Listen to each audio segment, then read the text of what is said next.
partigiano, portami via. Oh bella, ciao, bella, ciao, bella, ciao, ciao, ciao. Salut les Darwiniens! Aujourd'hui on se retrouve pour une petite vidéo à la cool. En effet on va parler d'un sport connu et méconnu à la fois.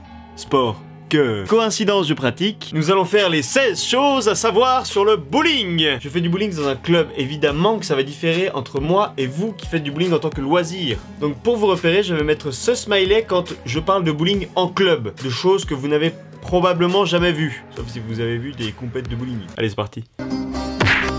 Les figures. Une figure c'est quoi? C'est la position que les quilles adoptent une fois que tu as lancé ta première boule. Tu as plein de possibilités. Deux quilles l'une derrière l'autre, ça s'appelle une belle-mère. Oui, ça s'appelle réellement comme ça, oui. Deux quilles espacées d'au moins une quille, ça s'appelle un split. Il existe aussi deux quilles côte à côte où il y a juste la place entre les deux pour passer la boule qui est extrêmement dure à fermer, ça s'appelle une pucelle. D'ailleurs on dit que quand on ferme une pucelle, et bah t'arrives à en choper une, enfin c'est ce qu'on dit en général. Quand tu fais du bowling en équipe, il y a un petit rituel qui s'instaure. En effet, quand tu fais un spare, c'est-à-dire enlever toutes les quilles après ta deuxième boule, avec tes collègues tu tapes dans la main. Ouais, et c'est pas la seule fois. Une fois que tu fais un strike, tu tapes 2 fois dans les mains. Et pour redonner un petit peu de courage à ton coéquipier, quand il n'arrive pas à fermer ses quilles, eh bien tu tapes dans le poing. Voilà, ça donne du courage. Quelque chose que vous ne saviez sûrement pas sur ce sport, c'est qu'il existe la priorité à droite. Ouais, comme les avions aussi, il y a une priorité à droite dans les airs, ouais. C'est-à-dire qu'en compétition, la personne qui s'apprête à jouer sur la piste de droite, si elle s'avance, eh ben tu n'y vas pas, tu attends qu'elle joue. Comme si ça suffisait pas, évidemment qu'il y a aussi des noms pour les strikes. Quand tu tapes dans les quilles et que toutes les quilles reviennent vers l'avant pour faire un strike, ça s'appelle un strike à la grecque. Ne me demande pas pourquoi, tu as sûrement déjà compris. Quand tu balances ta boule et que tes quilles tombent toutes d'un coup en mode tu sais pas pourquoi, ça s'appelle un chou-fleur.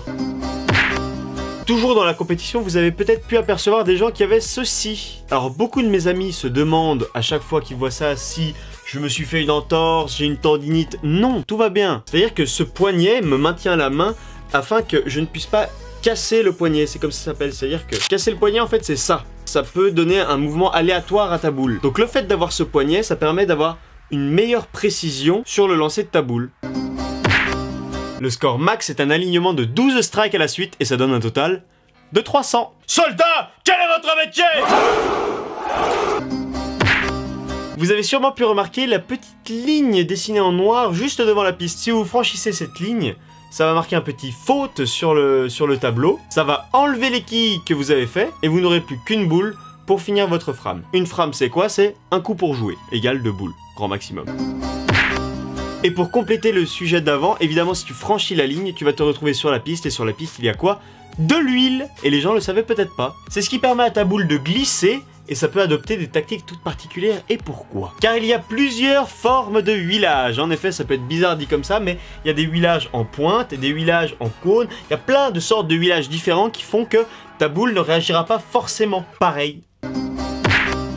Et pour compléter le complément de la ligne faute, nous avons à parler des boules de bowling évidemment. Toutes les boules ne sont pas pareilles. Vous en avez des plus ou moins lourdes et avec des revêtements différents. En effet, plus le huilage sera prononcé, plus il faudra prendre une boule avec un revêtement agrippant. Et au contraire, s'il y a très peu d'huile, prenez une boule avec un revêtement lisse. De la même manière, il existe des boules qui vont toutes droites et des boules qui ont un effet. Dans les boules à effet, vous avez un noyau réactif à l'intérieur, c'est-à-dire un noyau excentré, ce qui permettra en fait à la boule de tourner sur elle-même, de revenir sur la piste et d'avoir un joli effet, une jolie courbure, vous voyez. Autre chose à savoir sur les boules, il faut savoir que toutes les boules dans le milieu professionnel sont percées à nos doigts, c'est-à-dire que l'écartement des doigts sur la boule doit être adapté à ma main, pareil que les inserts ici doivent être adaptés à mes doigts.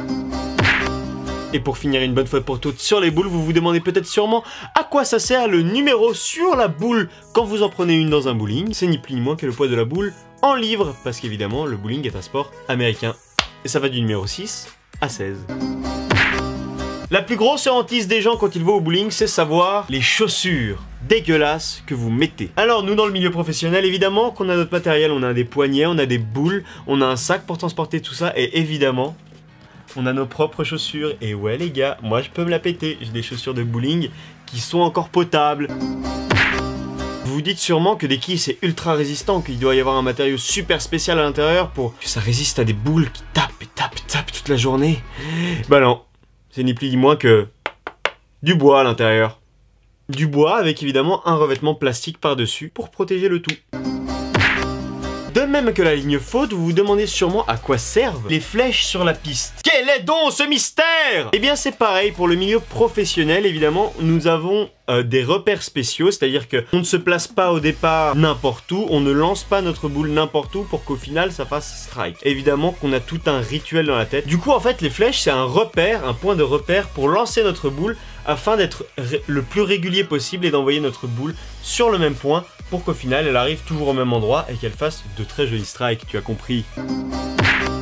Dans le bowling professionnel, nous avons ce qu'on appelle le handicap. Alors, détrompez-vous, un handicap au bowling, ce n'est pas un malus. Oh oui, c'est très bizarre, mais c'est comme ça. Ça sert à rééquilibrer les forces, c'est-à-dire que moi, qui suis un joueur moyen, qui joue contre un joueur comme mon père, qui est très très fort, ça va me laisser une chance pour le battre. Je vais vous expliquer une règle toute simple du bowling. Quand sur frame 1, tu fais un strike, ça ne compte rien. Voilà, il n'y a pas de numéro, c'est normal. Quand sur frame 2, tu fais encore un strike, ça ne compte rien, ne t'inquiète pas, c'est normal. Si sur frame 3, tu fais encore un strike, ça te compte 30 pour le premier. C'est ainsi que tu fais un 300. Et du coup, tu enchaînes les strikes et ça fait 30, 60, 90, 120, 150, 180, 210, etc. C'est pas plus con que ça. Pourquoi tu arrives à faire des 300 ? Et justement, je vais élucider encore un énorme mystère. Pourquoi, au bout de 3 strikes, il y a un dindon qui apparaît sur l'écran? En fait, ça remonte au début du bowling. Vers les années 1890, en fait, il y avait des tournois qui étaient organisés et les personnes qui arrivaient à faire 3 strikes d'affilée, c'était un exploit. Ça relevait du miracle. Et pour saluer la puissance de ce joueur, les propriétaires offraient une dinde aux joueurs. Voilà. C'est pas plus con, hein, je te dis, hein, mais voilà, le mythe est resté. Et du coup, c'est pour ça que maintenant tu as des dindons quand tu fais un triplé. Voilà. Bon, et bien les gens, c'est déjà la fin de cette petite vidéo sur les choses à savoir sur le bowling. La semaine prochaine, ce sera une vidéo pour les bases du bowling, pour que tu puisses frimer devant tes potes. Voilà, c'est faire en gros des bons scores, même si tu ne joues pas régulièrement au bowling. J'espère que ça t'aidera à draguer de la meuf. Je pense pas, parce que vu des chaussures que tu auras, ça m'étonnerait, mais bon quand même, on sait jamais. Like, partage, laisse un commentaire et abonne-toi, vraiment ça me motive à faire des vidéos. Et moi je vous dis à vendredi prochain pour une nouvelle vidéo. La bise!